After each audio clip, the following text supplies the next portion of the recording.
Trees to death by screaming at them. Reports from the island say they have revived this ancient skill and recently killed off 2 trees that were too big to chop down, much to the amazement of the younger islanders.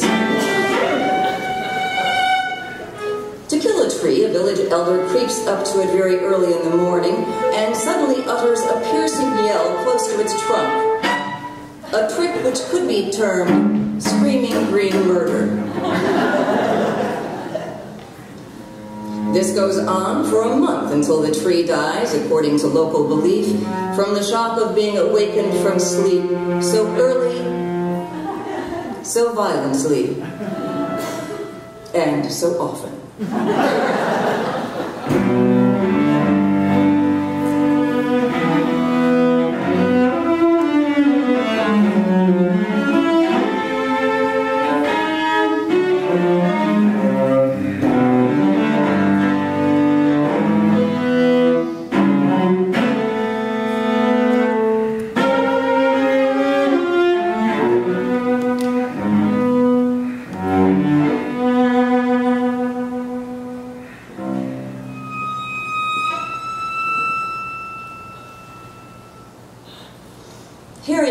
Writes, I have a rule against registering complaints in restaurants because I know that there are at least 4 billion suns in the Milky Way, and that is only one galaxy. Many of these suns are 1,000 times larger than our own, and vast millions of them have whole planetary systems, including literally billions of satellites. And all of this revolves at the rate of about 1 million miles an hour, like a huge oval pinwheel. Our own sun and its planets, which includes the Earth, are on the edge of this wheel. And this is only our own small corner of the universe. So, why don't these billions of revolving and rotating suns and planets collide? Well, the answer is because space is so unbelievably vast that if we reduce the suns of the planets in correct mathematical proportion with relation to the distances between them, each sun would be a speck of dust, 2, 3, or 4,000 miles from its nearest neighbor. And mind you, this is only the Milky Way, our own small corner, our own galaxy. How many galaxies are there? Billions. Billions of galaxies, spaced about 1 million light years apart. 1 light year is about 6 trillion miles, 6 followed by 12 zeros. Within the range of our biggest telescopes, there are at least 100 million separate galaxies, such as our own Milky Way, and that is not all by any means. The scientists have found that the further that you go out into space with telescopes, the thicker the galaxies become, and there are yet billions and billions as yet undiscovered to the scientist's camera and the astrophysicist's calculations.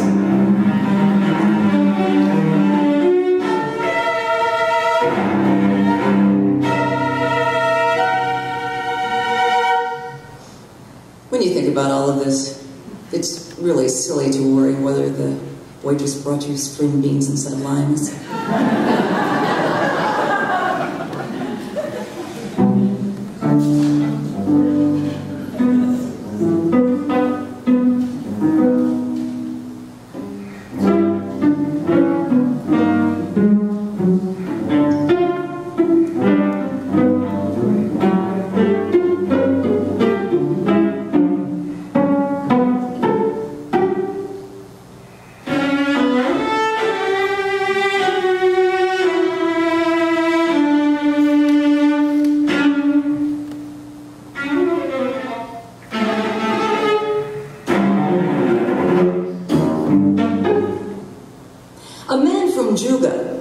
to 2 women and loved one of them much more than the other.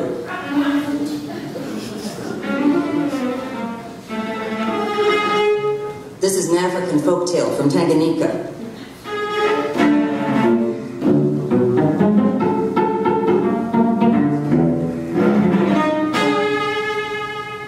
One day his favorite wife fell sick. The other woman, who had always been very jealous, thought this was a good opportunity to get rid of her hated rival.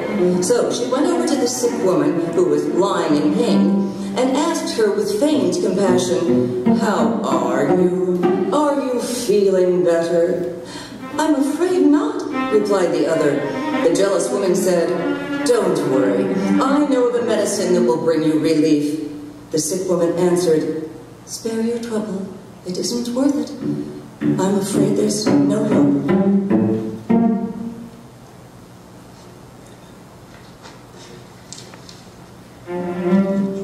The medicine the jealous woman had in mind was in reality a root, which she had seen near the river and tasted, and which she had found was so bitter that she was sure it was poisonous. She went out to dig some of this root, took it to the sick woman, and boiled it up for her. The sick woman thought it was very good when boiled and asked for more. Soon thereafter, believe it or not, she felt much better. Her cramps stopped, and her head no longer spun. When the jealous wife returned, she asked, "How are you now, my dear?" "I am so grateful to you," was the answer. "I know I would not be alive now if it were not for your medicine. Where did you find it?" And so it became known all through the land what a good medicine this root was. More and more people ate it and found it extremely beneficial. It was not long before people planted it in their gardens and harvested it regularly.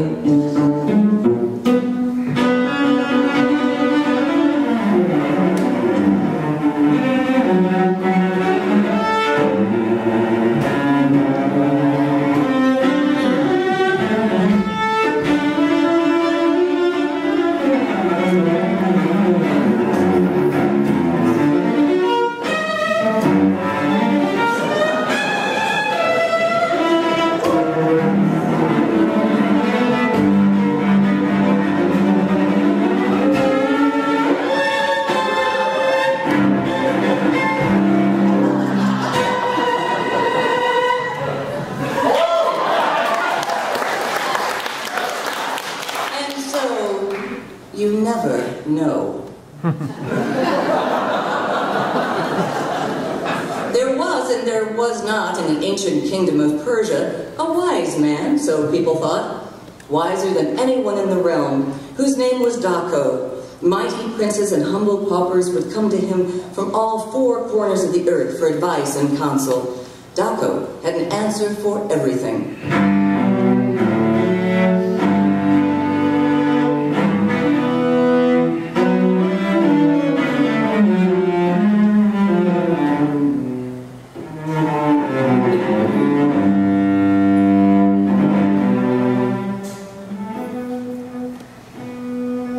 The King of Kings, in anticipation of imminent attack by his enemies, ordered a tower to be built on the northern gate of his city.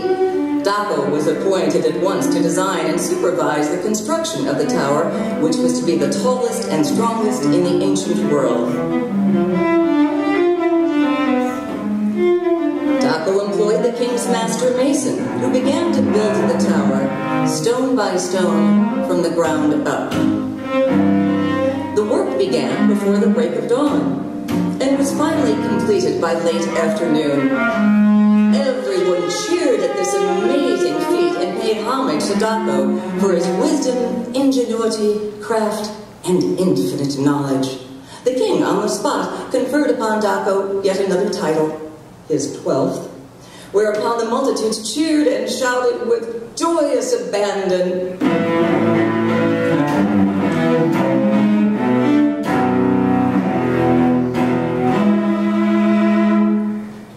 It was only then that people noticed the master mason on top of the tallest tower in the ancient kingdom of Persia.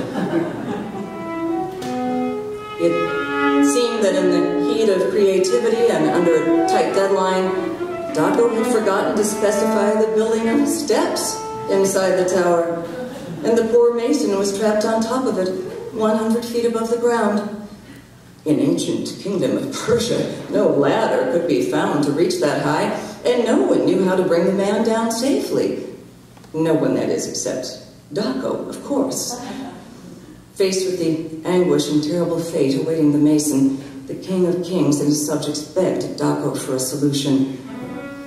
In his calm wisdom, in the face of even the most horrible disaster, Daco was peerless.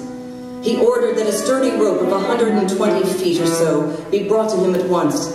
He tied a good-sized stone to one end of the rope and threw it up in the air towards the mason for him to catch. He did, after a few tries and much gasping from the multitudes.